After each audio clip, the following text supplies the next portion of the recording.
Joe Biden has announced that the US has killed a guy that kind of looks like Osama bin Laden. In a huge political win for the president, Biden announced US troops had assassinated someone that vaguely resembled the notorious terrorist and founder of Al-Qaeda. After thanking the brave Navy SEALs who completed the mission, Biden held up a photo, squinted, and said, quote, "You can see it, right?" According to intelligence sources, the man technically posed no threat, but they figured looking like that was enough of a reason to bomb him. Biden has now allocated several $billions to finding and killing some guy who could maybe pass as Saddam Hussein. Boomers, do you know what Riz means? It's short for Razzmatazz. Is it a rapper?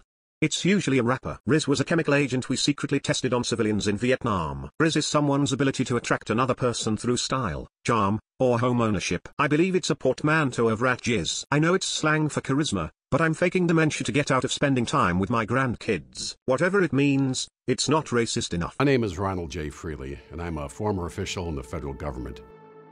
I've come here today at great risk to my personal safety to uncover a truth long withheld from the American public, because the people deserve to know what's out there.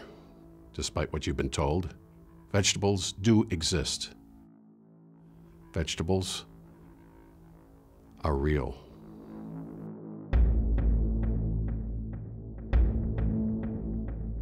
For decades, the FDA has knowingly kept evidence of the existence of leafy greens and starchy root vegetables tightly classified, silencing anyone who tried to come forward with evidence of spinach, potatoes, or carrot-type entities.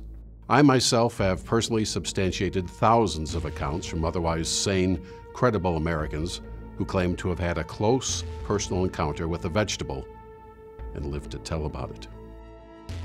30 years ago, the U.S. government enlisted an elite squad of FDA officials to head Project Green Tube, an effort to catalog and understand sightings of unidentified food objects that could not otherwise be explained. And while it was presented to us as a covert operation in the interest of national security, I have now come to realize that I was duped into participating in a full-blown cover-up by the United States government to conceal the existence of vegetables. And I can prove it.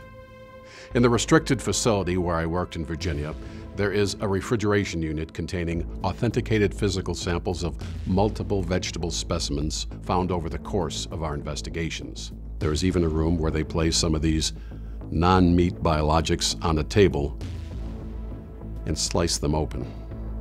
I admit that for a long time I was complicit in hiding this information from the general public, but you have to understand, if people knew how many of these things were among us, hiding in plain sight in our grocery stores, and in some cases, our own goddamn homes, well, who knows how they may have reacted. All hell would have broken loose. The reason I've come forward today is that more and more we're now finding traces of these grotesque vegetal anomalies inside our own bodies, even our children's bodies. And you deserve to know.